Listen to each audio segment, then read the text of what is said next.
financial crisis, they called the heads of all the banks in Washington, sat them down and said, you're all going to borrow a significant amount of money from the Federal Reserve. And some of the banks didn't need to do it, they complained about it, but what they were told was, here's what happens. Any bank that borrows from the Federal Reserve, that becomes public information, okay? So if you're a customer and you have a deposit in the bank and you see that your bank has borrowed from the Federal Reserve, what are you going to do? Panic, and you're going to run down and say, I want my money. That's called a run on the bank. So they made everybody borrow, all the major banks had to borrow, so no one would panic.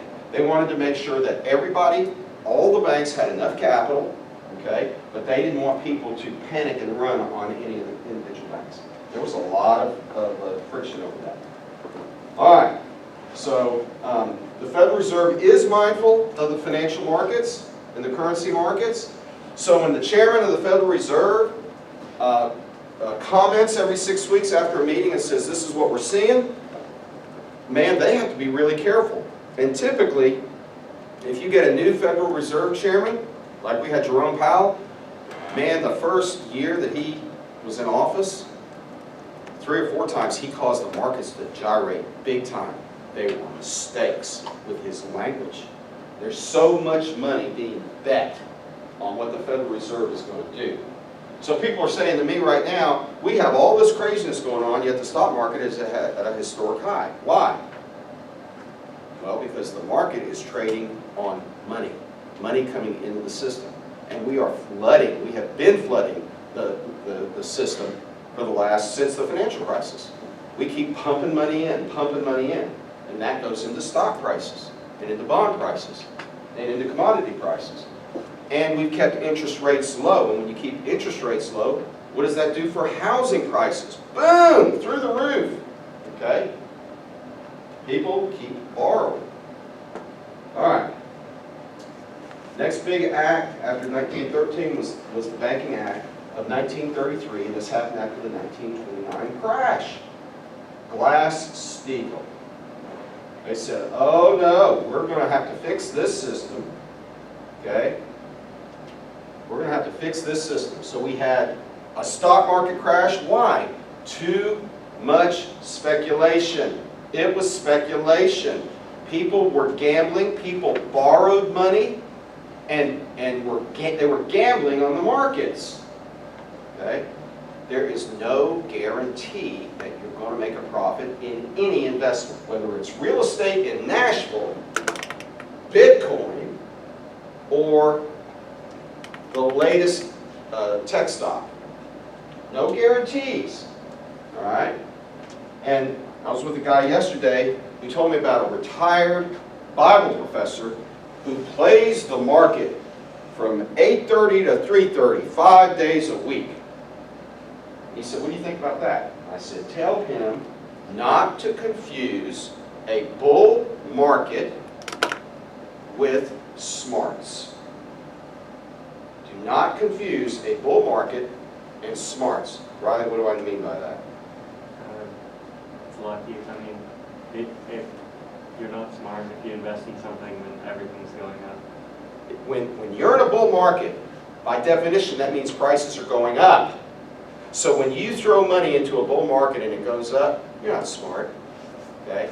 You're just riding it, okay? So if you buy Bitcoin and it goes up, and you think you're smart, no you're not, okay? But when it loses 40% on you, okay, and it will, or 50%, or 60%, or 70%, or 80%, and it will, okay? Don't confuse rising prices with your intelligence. Okay? There's a difference. All right.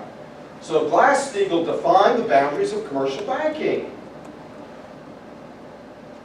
Boundaries. They started building boundaries, fences, by providing constraints. And they were effective for more than 60 years. They said, banks, here are things you can do and things you cannot do. And by the way, other financial companies or any company that wants to get into banking, we're not going to allow you to do it. Okay? So we're going to give to the banks, and we're also going to take away from the banks.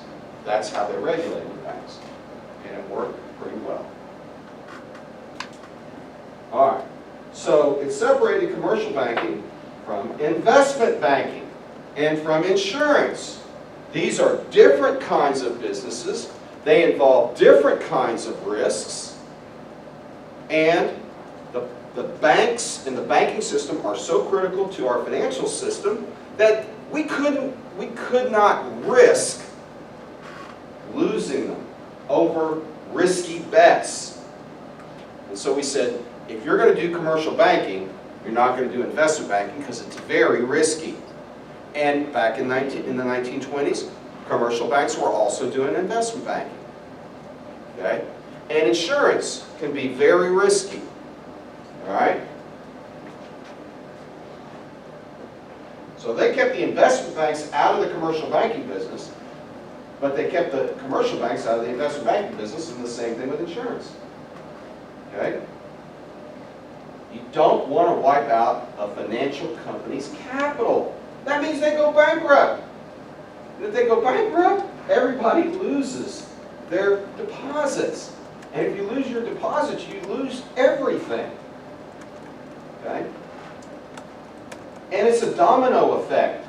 Once it starts to happen, man, it starts to ripple throughout the whole economy. We learned that the hard way. It's like, oh, the home real estate sector is a small sector in the economy. If something happens there, it's not a problem. It's only 5 or 6% of the overall economy. So if something happens there, okay, worst thing that happens is we lose 5% of the economy. Oh no, it blew up. It rippled. And it almost took the whole country down. All right. The FDIC was created to guarantee the public's deposits. So what was the purpose of the FDIC? Was there enough money to really guarantee all of the deposits? And the answer is no, not even close. It was all about one thing: confidence. Okay, you saw Tommy Boy. What does it mean to put a warranty on a box? All right, doesn't mean a whole lot. But if it makes the customer feel nice and warm, then you put a warranty on the box. Okay? Did I see Tommy Boy? Remember that scene? All right. That was a great scene. He finally got it right at the end, didn't he? All right. So initially, the insurance was $2,500. You can insure up to $2,500. Today, it's $250,000. And for a while during the crisis, it was limitless. Okay, they say it's unlimited. No matter how much deposit you have, we're covered. They did not want people running on the bank. So they told people, you don't need to withdraw all your money from the banking system because we'll make it good. And people said, okay, we feel comfortable leaving it there. Okay. All right. Then there's a group of what we call social responsibility laws. Okay? And again, I try to keep it grouped and by function, what the laws are doing, and also by chronologically, by year. So we have the Consumer Credit Protection Act of 1968. Okay? Sometimes known as Truth in Lending. Truth in Lending. This was a biggie. This was late 1968. Lyndon Johnson was president. Okay? And they said, you know, there's some bad things happening. We need to take care of borrowers.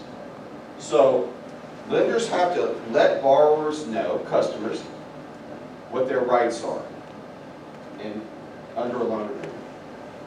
Okay?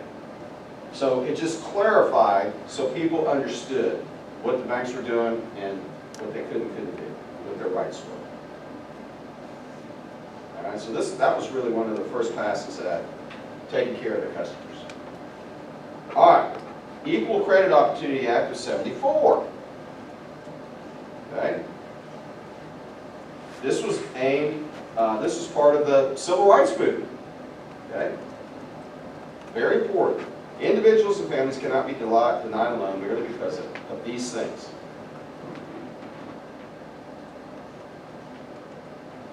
All right? So it's a protection. Banks are in business. They are granted charters in order to make loans. And I used to write research reports on a couple of big banks here in Arkansas, and a CEO of a bank explained this to me. There's only one color that matters to the bank. It's not white, it's not black, it's not red, it's not yellow. Only one color matters to the bank: green. Okay? That was his philosophy. Obviously there were idiots out there, still are, on all sides. But what he was saying was, our decisions are all based on profits. Okay? But it was necessary, and still is necessary, to be together on fairness. All right, then we have the Community Reinvestment Act. And this is a big one. Okay? And it prohibits U.S. banks from discriminating against customers based on the neighborhood in which they live. Okay? So there were certain banks that were saying, we're not going to loan into these areas. Okay? And the government says, if you apply for a charter, then if we're going to give you a charter, then you have to abide by the law. And the law says you have to loan. You have to use loan criteria. That is colorblind, and that is location blind. Everybody has to abide by the same regulations. And again, we're granting you a charter. You have a responsibility to loan into all areas. Your responsibility is to the economy. It's to people. That's what the government is saying, and it's important. The problem is the way you make this stuff happen, you end up regulating in areas of functions in a business that make it very difficult to run the business. Okay? And so then here's an example. They say, okay, your market area is 55% white and 45% black. Therefore, your workforce needs to be 55% white and 45% black. Okay? Now, that sounds reasonable, right? Until you go out there and you try to find people who can fill those jobs. People who have the credentials to do it. And it can be difficult. All right? I was talking to a black student who interviewed 30 former grads from Harding, and one of the common things that the black students said was, we wish Harding had more black professors. Fair enough, okay?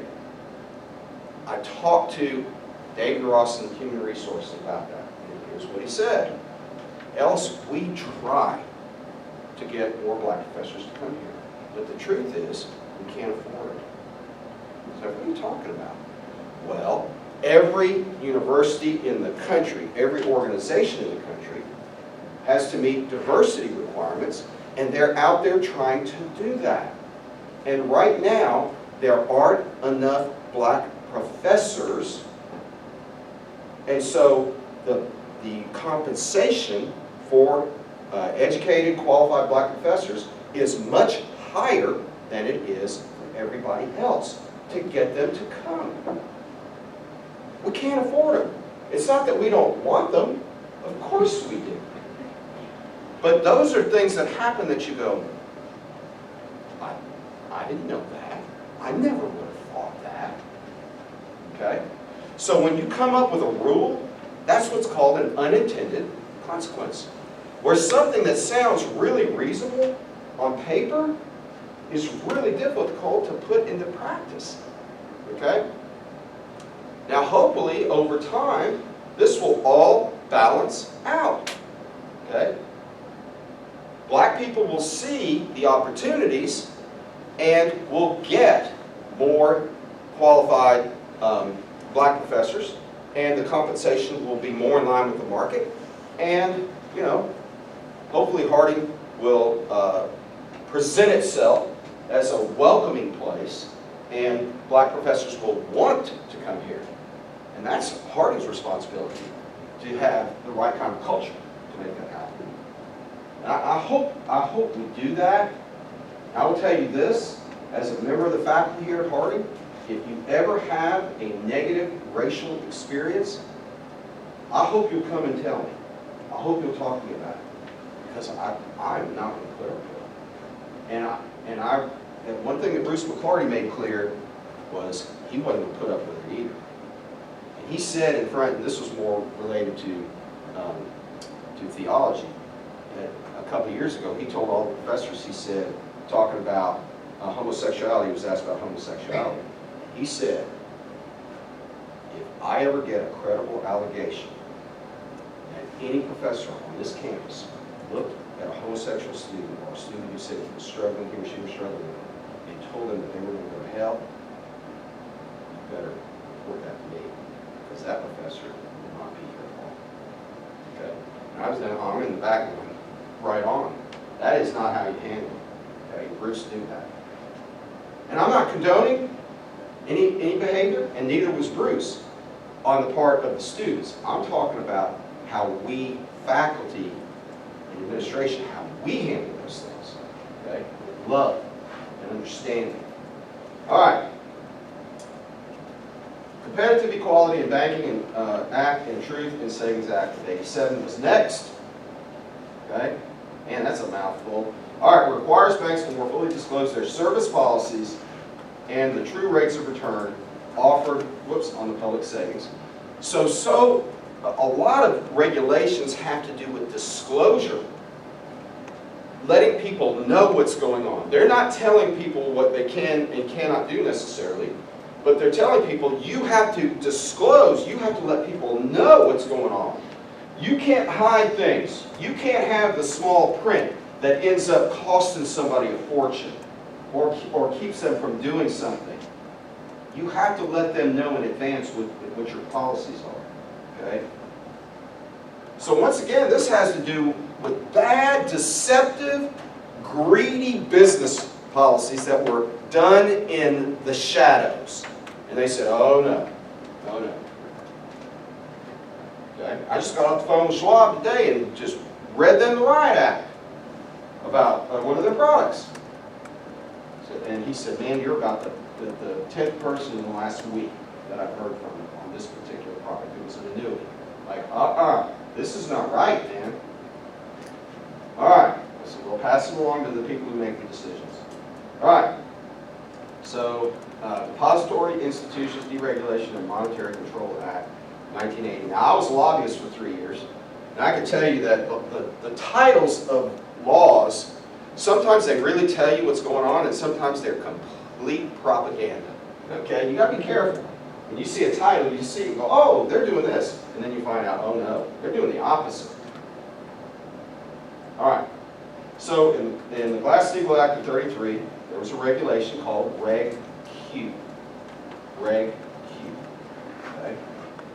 And this regulation prohibited interest to be paid on checking accounts. And it set limits on rates paid on other accounts. If you had a checking account, the bank couldn't pay you an interest rate. Why? Well, the concern was, so how does a bank make a profit? They make a profit by investing money, okay? So, like every business out there, if I have something to write with, you have a cost of capital. And then you have a return on capital. And the difference is profit. Okay?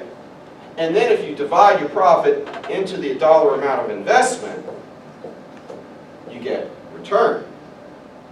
Because this profit is dollars and a return is percentages. So, how does a bank make money? Well, they pay an interest rate on deposits. And a checking account is a type of a deposit. So, the regulators were afraid that banks would get greedy and get risky. How do you make a higher return? You make higher risk investments. And that primarily means higher risk loans. And so you make a higher risk loan, you get a higher return, but you get a lot more volatility, right? And what are the regulators trying to do? Stabilize the banks, protect the banks. Okay, that's more important than that incremental profitability. That extra 1% return isn't worth the risk that you're taking. Okay, so they were afraid that if they let banks, now one thing a bank could do that no one else could do was have a checking account. No other financial firm could offer a checking account, only a commercial bank. Okay, so they were afraid the banks would start competing and they would say, oh, we'll pay you 2%, and the bank down the road says, oh, we'll pay you 3%. What are these banks trying to do? Attract deposits. They're trying to attract money. Same thing with CDs. When I was, a friend of my family ran into me at a party one time, and he said, I'm in trouble. My 80-year-old mother, retired doctor, I gave all of her retirement plan to a group from Merrill Lynch that split off on their own, and they invested it in these CDs. And now they're under investigation. Okay? And I knew about the company, and I said, why'd you buy those CDs? He said, well, they were yielding 7%. Okay? So what? What does that mean? I knew these were pointed questions. Well, the banks were paying 3%. Okay. So, doctor, because he's a doctor, no alarm bells, no red flags went off in your head when you saw a CD rate that was more than twice what all the banks were paying? All you saw were dollar signs? Well, my broker is a good guy, and he wouldn't do that. Really? Did you ask him what the commission was on those CDs? It was 3 times higher than what the commission was on selling a bank CD?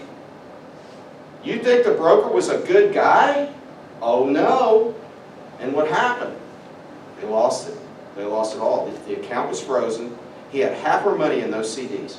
Lost it. His mother was an 80-year-old retiree. Her husband was dead. She's not going to make that money back up. Okay? That money wasn't insured either. It wasn't a bank. It was a company out of the Bahamas that was making those promises. Okay? Be careful. And that's what the regulators were trying to do. They were trying to rein in the aggressiveness. All right. So money market funds became legal. Okay? At this time. A new product. A mutual fund that invested in really short-term investments, and people could park their money in these money market funds, and they were safe. They were invested in treasuries and other short-term things, U.S. treasuries, that were not risky, and they were earning a rate of return that was higher than people were getting on their checking accounts. So for the first time in 100 years, the banks had competition from the mutual fund companies. Okay? And so the banks started screaming bloody murder. We can't attract deposits. It's called disintermediation, and it happened when I was your age. I started seeing it and reading about it when I was your age.